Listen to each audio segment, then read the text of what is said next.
Nós acabámos por ter muitos artistas ao longo da nossa história contemporânea, obviamente, com projeção internacional, quase todos eles, curiosamente, na diáspora. Grandes nomes da arte contemporânea, as Vieiras da Silva e por aí fora, eram talentos que hoje provavelmente podiam se registar no Star Trekker porque reuniam essas características. Sim, claro, reuniam essas características todas. É aí que eu acho que, por exemplo, uma iniciativa como o Star Trekker, e num momento como este, porque eu não acho que seja independente, a coisa certa na hora certa, porque às vezes há desfazamentos temporais e a coisa que se está a tentar criar é boa, mas apareceu num momento ou cedo errado. Mais, ou já e não está. é esse o caso. Eu acho que o Star Trekker aparece a coisa certa na hora certa. E porquê? É precisamente não querendo entrar no futebol, no marketing e em tudo o que está envolvido. E, portanto, nós sabemos identificar especificamente porque é que isso acontece com o futebol e não acontece com outras coisas, não tirando talento aos futebolistas. Não vou entrar por aí, mas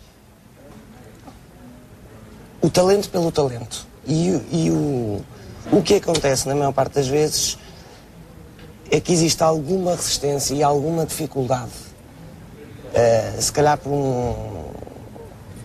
uma certa passividade ou mesmo dificuldade de olhar pelas coisas, de se reconhecer o talento. E o reconhecer no sentido que se vê e se acredita nele. Porque não chega a existir o talento, ou seja, Exato. Tem que haver, basicamente, a estratégia,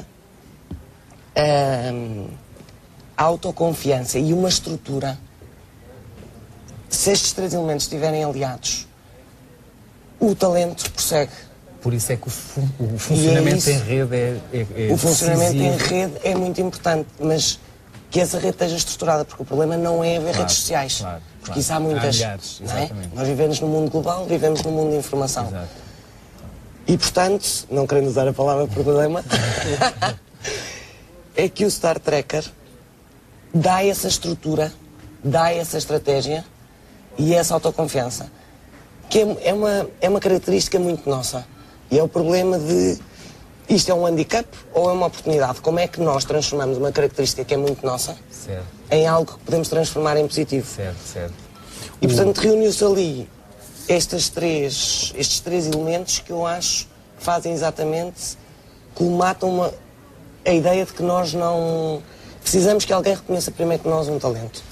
Temos alguma dificuldade em... Muito bem. E que o individualismo não facilita, digamos assim, esse reconhecimento, porque lá está, mesmo as pessoas que vivem na mesma cidade... Voltando à conversa que estávamos a ter há bocado e usando a palavra do Tiago, não tanto individualismo, porque eu acho que quando é preciso nós unimos, a falta de cooperação. É mais do que... Não é uma questão de individualismo, porque se uma pessoa está aflita, chama alguém, toda a gente... acabamos por nos unir. Não é uma Aqui no caso até está, a questão está a montante da cooperação, que é o próprio contacto, as pessoas viverem a poucos quilómetros de distância, mas por não terem ido juntos. Mas se não há uma estratégia, uma estrutura, esse contacto não é eficiente. Claro, o problema é esse. É que numa rede como o Star Trekker, a agragação funciona e é fácil a perceber com quem é que nós nos queremos agregar. Ou se a pessoa a quem convidamos lhe interessa agregar-se a nós. Porque as ferramentas estão lá. Há uma mensagem positiva, obviamente, nesta iniciativa, que nos remete para os dias em que vivemos. E é fácil transportar essa carga de otimismo e construtiva num momento tão autodestrutivo, em que a palavra crise aparece invariavelmente em todos os jornais, todos os dias. O Presidente da República, ainda há pouco tempo, há menos de um ano, julgo eu, lançou aquele apelo que foi muito comentado para que os jovens portugueses não se resignassem. E até os convidava a serem ativos no processo de mudança. O Star Trekker pode-se considerar um ato de não resignação? Eu acho que é claramente um ato de aglutinação. Depois, se as pessoas se resignam ou não, isso está dentro da escolha de cada um. No fundo, eu quero acreditar que as pessoas que têm a afinidade do Star Trekker têm uma macro-afinidade que é a Portugalidade. Portanto, são pessoas que percebem a identidade de Portugal, percebem este DNA a que a Vera se refere e têm carinho por ele. E uma grande parte deles até a têm sublimada, porque estão longe da sua pátria, percebem com olhos diferentes e com uma distância esclarecedora aquilo que nós cá tomamos em vão. E, portanto, para além da Portugalidade, que é a macro-afinidade, depois tem um conjunto de outras micro-afinidades.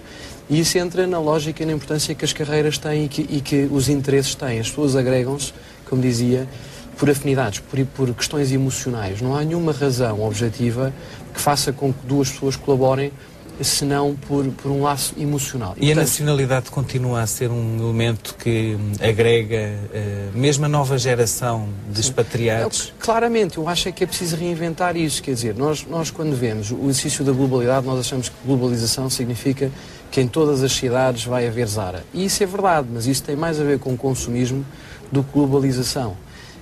O exercício de diferenciação torna-se mais relevante quando há comoditização. E, portanto, o fator identidade vai claramente ganhar um premium. Eu vou cada vez mais ter vontade de ser português, eu vou cada vez mais querer definir o que é que isso é, mas sem ter alguns exercícios que eu acho um bocadinho bacocos de exagero de soberania, como, por exemplo, para um povo como o português, que fala tão bem inglês, às vezes em conferências dizem, é impossível, isto não está traduzido para português. Quer dizer, há poucos povos no mundo que não sejam de primeira língua inglesa onde isso é possível. E nós muitas vezes pensamos que isso é um ataque à nossa soberania, certo, não é? Certo. E esse é um exercício que eu considero... Recusa-se a classificar esta iniciativa como um portal nacionalista, não é? Não é nacionalista, é globalizante, é um portal de divulgação e de dinamização, porque, na verdade, estes quase 15 mil talentos estão 60% deles em Portugal, 40% deles fora. Nós o que queremos é criar uma estrutura colaborativa onde é possível partilhar conhecimento, onde é possível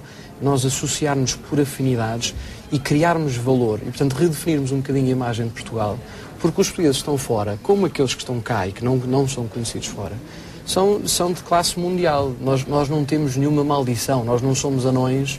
As pessoas que estão fora, que ombreiam com belgas e ingleses e americanos e outros povos, acabam por se aperceber que, de facto, o que nós temos é um conjunto de adversidades e constrangimentos que, quando flexibilizados, que nos fazem, de facto, diferentes. E, portanto, eu acho que há uma característica do talento português, ou seja, se me perguntassem se há uma identidade de talento, eu diria que sim, que é como um software que vem pré-instalado em qualquer cidadão português, que é ter humildade, é ser comunicativo, é ser um diplomata. Nós descendemos dos fenícios, não é? Portanto, temos esta capacidade de improviso, que muitas vezes chamamos de enrascanço, mas depois lá está, é o próprio exercício de limitação da autoconfiança que faz com que nós não achemos que isso tenha muito valor, mas de facto tem. Ou aquilo que a Vera falava há pouco também, que é, muitas vezes, a incapacidade de estruturar e de nos organizarmos, porque depois o indivíduo afirma-se, quando está num outro contexto mais organizado, mais estruturado, mais disciplinado, mas depois aqui na coletividade a soma das partes não é grande coisa. É verdade. Recuperando um bocadinho a questão anterior, eu acho que, porque não quer fugir dela, este não é um ato ou não é uma plataforma de não resignação, acho que é uma plataforma de cidadania. O modelo político, que do ponto de vista geracional vai sendo interpretado de formas diferentes, vai ser substituído, isso é evidente. Nós vemos isso com as campanhas do Obama e noutras democracias, onde, por exemplo, no Canadá, o Primeiro-Ministro dirige-se a uma população de 10 milhões para saber como é que eles gostariam de ver o seu país. Isto não impacta de maneira nenhuma na autonomia nem na capacidade do Primeiro-Ministro de decidir, mas tem a ver